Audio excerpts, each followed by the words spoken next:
Dans les cas d'espèce, selon les éléments de dossier auxquels vous avez égard, le prévenu Matata Pogno et Augustin est la véritable charnière du détournement de la somme de 115 millions.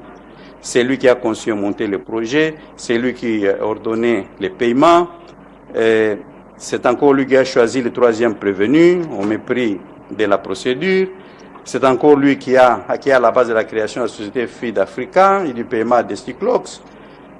C'est le prévenu qui a prêté un concours.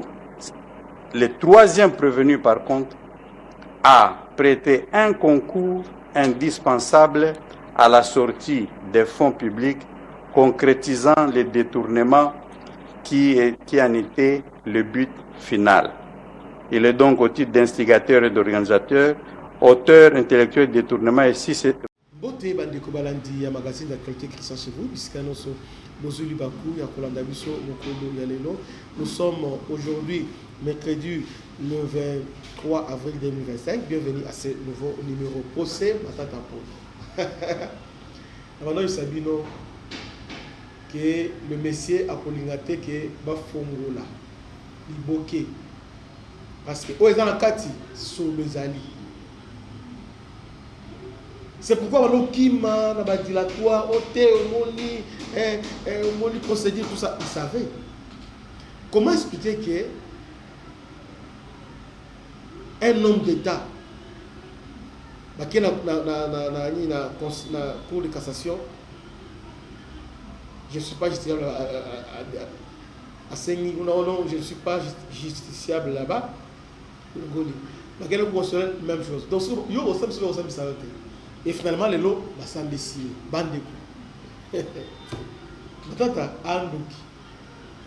Mais pour commencer, le président Kamuleta a commencé d'abord à recadrer certaines choses. Et là, Liboso, Matata n'est pas venu, c'est son droit. Il sera jugé par défaut. Gobler a fui. Vous voyez? Alors que à l'objet qui est à quoi il a escalier dans la ligne et par concours de circonstances il a été tapé a été vous voyez un peu ça alors que pour témoigner et c'est bon pour signifier pour prouver dans le tribunal qu'effectivement il est malade, il fallait document avec signature à 3 médecins. Il n'a pas fait ça, c'est-à-dire lui aussi sera jugé par défaut, ainsi que Deogracias Mouton. Donc tous les trois, procès et bandits, les lois basali instruction, basali plaidoyer, et puis le tribunal s'est retiré pour se prononcer. Alors, durant le déroulement du procès, il y a des révélations choquantes, troublantes, effrayantes. Alors, suivant d'abord la décision, il y a le juge président qui a recadré en quelque sorte Vital Kamerhe. A recadré. Et à Walobi, ceux qui, en Assemblée nationale, voulaient s'opposer, et signaler à Salam officiellement par écrit. Il n'est pas saisi.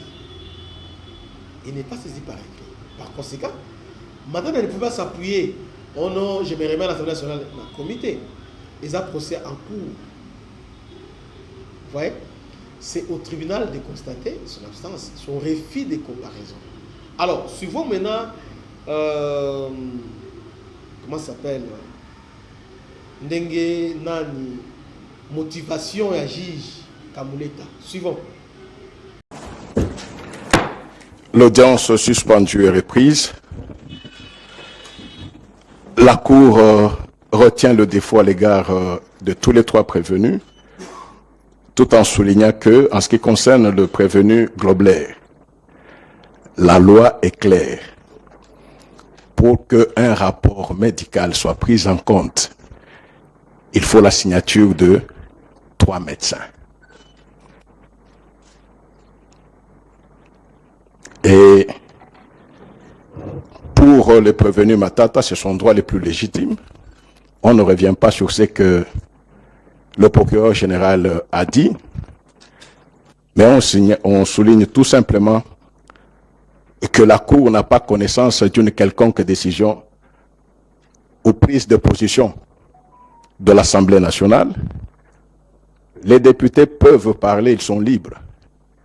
Mais l'institution Assemblée nationale n'a pris aucune position, aucune décision, parce que, étant le sanctuaire de la démocratie, l'Assemblée nationale sait très bien que la teneur de l'article 151 de la Constitution ne lui permettrait pas une telle position. L'indépendance du pouvoir judiciaire est consacrée et l'interaction entre institutions doit être respectée. Cet article dit très bien que l'Assemblée nationale ne peut ni donner d'injonction au pouvoir judiciaire, ni intervenir dans un procès en cours. L'Assemblée nationale, étant au courant de cela, a normalement pris aucune position contrairement à ce qui peut être dit. Ce faisant, nous continuons. Monsieur le greffier, vous actez que l'instruction qui a commencé à l'audience passée continue. Oui, maître. Vous l'avez dit. Maintenant, deuxième question qu'on se pose. Matata à Saligny, qu'est-ce qu'il a fait à Yibinini? Pourquoi il est poursuivi? On appelle ça moi idée, il y a des tournées en Matata dans l'émission. Mais aujourd'hui, suivons maintenant l'inspection générale, il y a Finance qui a témoigné aujourd'hui. Comment ça s'est passé dans le parc Bukanga Lonzo. Suivons ces images. Pour l'alimentation en électricité du parc et pour la construction de la ligne. On a enlevé ces montants. On a aussi considéré que, comme l'entreprise fonctionnait déjà, il y a eu un fonds de roulement. Il y a eu des dépenses qui ont été effectuées, notamment pour payer les salariés, d'autres agents qui travaillaient là-dessus. L'argent pour payer les carburants, parce qu'il y a eu des factures que nous avons. Pour les factures, par exemple, de Total, ça représentait plus d'1 million de dollars. Donc c'est sur cette base-là qu'on s'est dit, est-ce qu'on peut déflater du montant de 232 millions qui restait après avoir enlevé ce qui était des dépenses locales, dont la construction du poste pour la fourniture de l'énergie électrique. Nous avons déflaté ce montant-là par les coefficients de 7. Et c'est comme ça que nous nous sommes retrouvés à 200, donc sur 232, on s'est retrouvé avec 204 dollars, 204 millions de dollars pour lesquels il n'y avait pas de justification. C'est cette gymnastique intellectuelle que nous avons faite parce qu'il n'y avait pas de pièces. Donc ce sont les estimations. D'accord. La Cour peut aller un peu plus loin. Quand vous prenez les coefficients de 7, or dans le tableau, même dans certaines de vos explications, vous avez montré que la surfacturation, dans certains cas, dépassait largement les 7 fois. Donc, en prenant les 7, vous êtes d'avis que le montant détourné pouvait aller au-delà de 204 millions. Oui, Président, ça pouvait aller au-delà, mais on s'est dit, faisons la moyenne. Sur les 17 factures, donc quand vous regardez le tableau qui a été constitué, cela nous a amené, à partir des écarts, cela nous a amené à avoir un indice moyen. Parce que pour certains décaissements, ça arrivait même à 15 fois. Pour les autres, c'était 3 fois, 2 fois, donc il y avait une variation. Alors c'est en faisant la moyenne qu'on est arrivé à 7,8. Et pour être beaucoup plus humble, on a supprimé les 0,8 pour rester à 7. Oui, collègue François. Monsieur le Président, je vous remercie. Selon vous, la variation là dépendait de quoi? Quels sont les critères de variation? Donc, quelles sont les dépenses où la surfacturation était par exemple de 3%? Et quelles sont la catégorie ou les catégories de dépenses où ça pouvait aller à 7%, à 15%? En fait, quels sont les critères que vous aurez définis pour expliquer cette variation? Est-ce qu'il y a des catégories de dépenses qui pouvaient justifier ces variations? Une question très difficile. Pour la surfacturation, c'est vraiment grave. Talasco na niveau wana. Yoka yomoko. Niveau ya moibi ya boui. Mais quand il parle là, un homme sérieux, tu vois, le peuple a dit Moïbi. Moïbi. Alors, troisième question, pour finir, la compétence, elle est d'attribution. La compétence, elle est d'attribution. Surtout, nous sommes dans un régime semi-présidentiel et le ministre est responsable de son département. Vous voyez? Alors, ministre d'un responsable et à portefeuille. Alors qu'on parle de détournement à Bukanalo Zomé, de quoi on reproche à Matata Mpolo? Parce que lui, il n'est pas ministre ni à l'agriculture, ni ministre de la finance, ni gouverneur et à banque. Mais pourquoi il est accusé de détournement?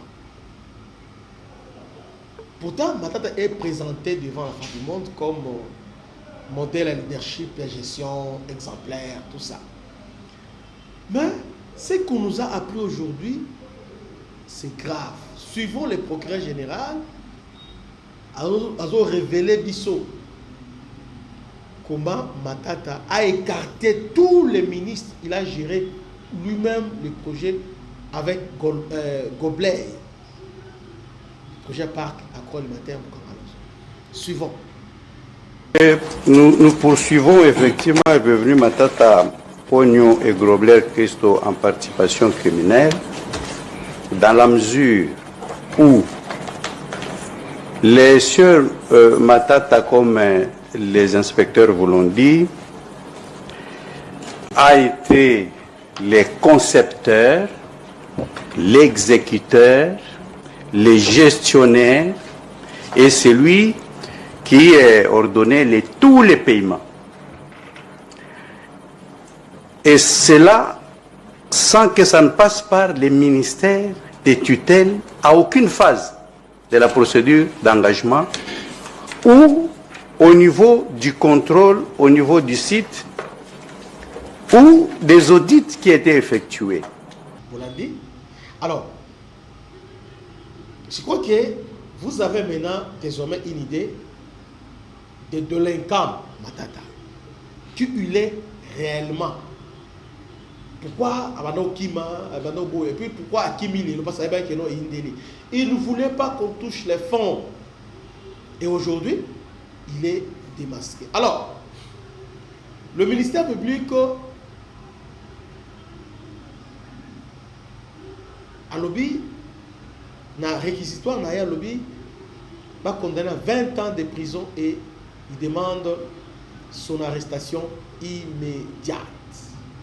Waouh!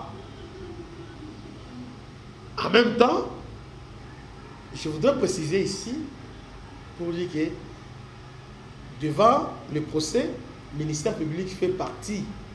Il y a partie au procès. Il y a partie civile. Bon, il y a partie défenderesse et la partie demanderesse. Il y a le juge et il y a le ministère public. Donc, le ministère public a parti au procès. Donc, son avis est lié le juge. Là, il faut comprendre ça comme ça. Quand il dit 20 ans, ça, azo sengi na juge. Mais juge, à cause de l'influencer, le juge, selon intime conviction naïe. Conviction naïe. Injonction, le président peut faire injonction, mais selon intime conviction naïe et à motiver jugement à l'objet par rapport, voilà, dans une décision oui. Donc, ministère public à l'objet, 20 ans. Tribunal et s'est retiré, ils vont se prononcer les 14 mai. Matata Mponyo tombe dans les boules Oyo Yemoko à Metimolaki. Que Dieu vous bénisse, à la prochaine. Ciao.